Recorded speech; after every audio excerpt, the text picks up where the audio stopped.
All right, this is an American Flyer #2 transformer, and I bought this on eBay. I want to use it to power the older Erector motors, and the cord on this one was just completely dried out and cracked and broken, so I have to replace the cord. I bought this untested. It was fairly cheap. I'm not sure if it's going to work. Hopefully it will. So the contacts inside here, this is where the two ends of the cord attaches, and there was a lot of solder built up on there. So the first thing I did was I used this suction tool. So you allow this to heat up, and then you squeeze the little red ball in, you put it on the solder, you let it heat up, let it suck out, and then you come over here, blow it on your work surface, and I was able to blow off or pull off a bunch of the solder that was on there. So now I'm going back just with a regular solder gun, and I've got my pliers here. I'm going to heat up the end of the wire now and see if I can get this loose enough.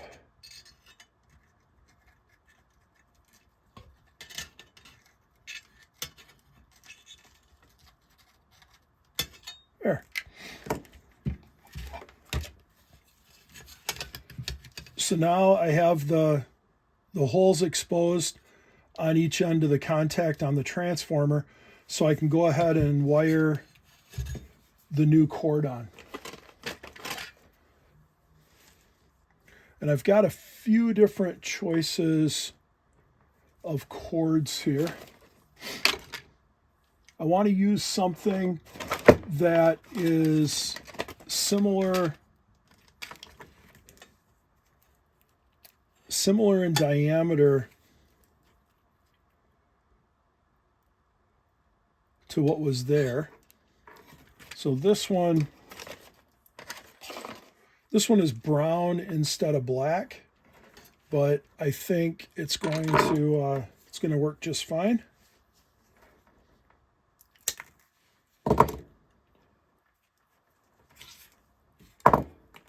And I'm just going to get a couple of fresh ends exposed.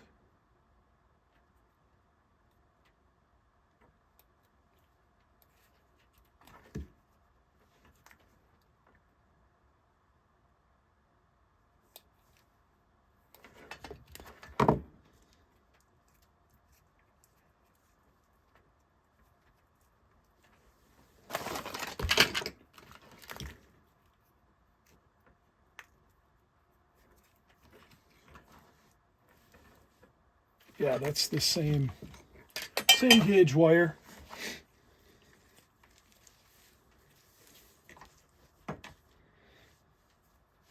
And then it's just going to be a matter of soldering the connections back. And this was a little rubber seal that went in the end, or I guess it's a plastic seal. And so I'm going to put the cord through that before I solder this on, so I can connect everything back together. So as I get ready to solder the new cord on, I'm going to use cleaner and flux, and I just want to take this and I'm going to dip my wire in and just wiggle it around a little bit, and then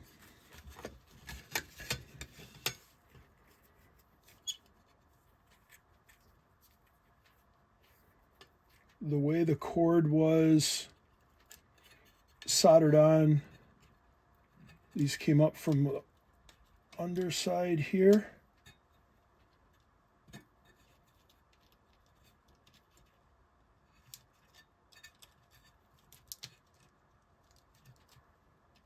And they bent over.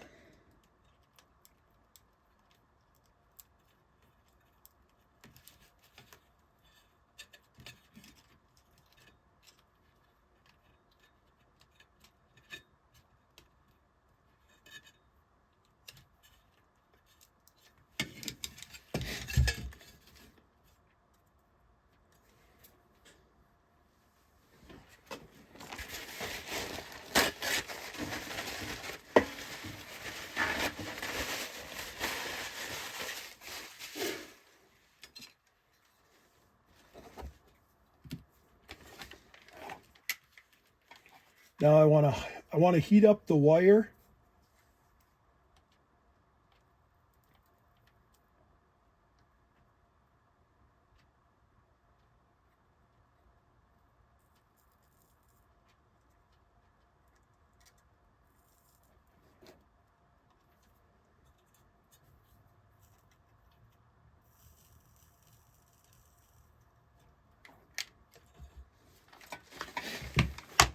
And it just takes a little dab.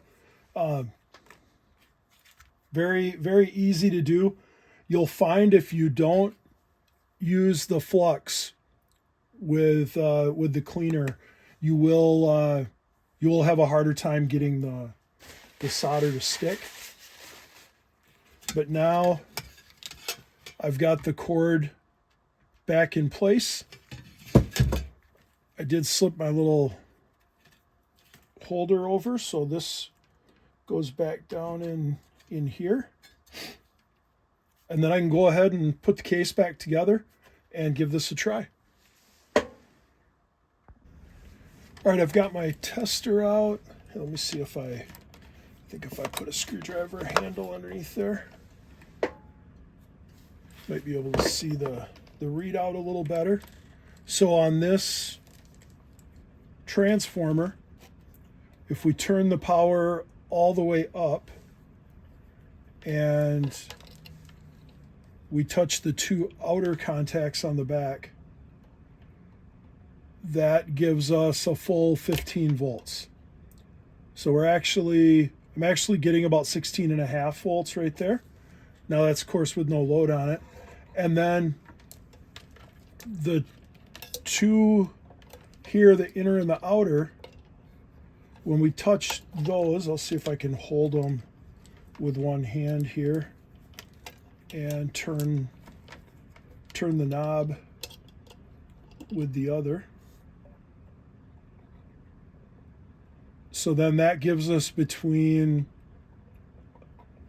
control over the voltage. So we've got from about 7.5 up to 15. So just replacing the cord, the transformer does work. So I'm happy about that. Turned out to be a good value for less than $15 with the cost of the transformer and the shipping. And the cord is now saved, replaced. That cord, I'm sure a lot of people do this, but anytime I take if I get rid of an old lamp or any older electrical device, I usually save the cords, and I have a collection of them in a drawer out in the garage. So I just go through and find one that's the same gauge wire, and that gives me a cord to use to replace it, and don't have to go buy one. Thanks for watching. So like I said, the purpose of this is to run one of these motors, or actually I've got several of these motors now in sets that I've purchased and some of the parts that I've come across. So I just wanted to be able to try them. So I went on one of the Erector sites that I frequent and asked about this and looked at some different things. And finally there was a gentleman that had a video of one of these running, or he had a post about one of these motors. And so I contacted him, and he was very helpful in recommending this train transformer, and he said that's what he used. So I found this one on eBay, and so these are just jumper cables that I have made up over the years for other stuff, usually working on cars and figuring out stuff either on cars or motorcycles. So I'm going to clip an alligator clip on here. And then on the contacts, I can go to this one. And then I bring the red over here. And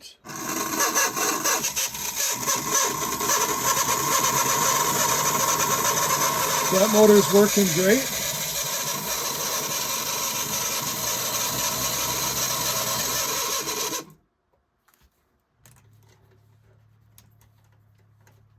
That one needs, all of these motors need some cleaning and some lubrication. Here's another one that, this one is super dirty. I got a bad feeling it's not gonna run without some cleanup done to it. But I'll give it a shot here.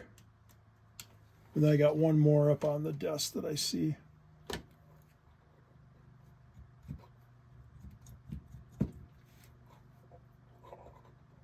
Yeah, that one, I have a feeling this one, all the wires are hooked up. It's just, the backside's pretty clean, but all the contacts and everything here are very, very rusty. So I think that one's just going to need a good cleaning. Here's another one that is also very dirty, but we'll give it a shot here and see what happens.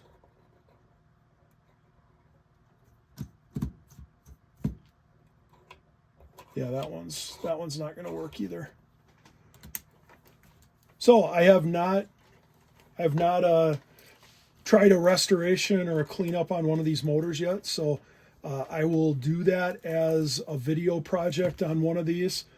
This one I understand with that closed foot base is maybe a little rarer than this other version with the open foot base, but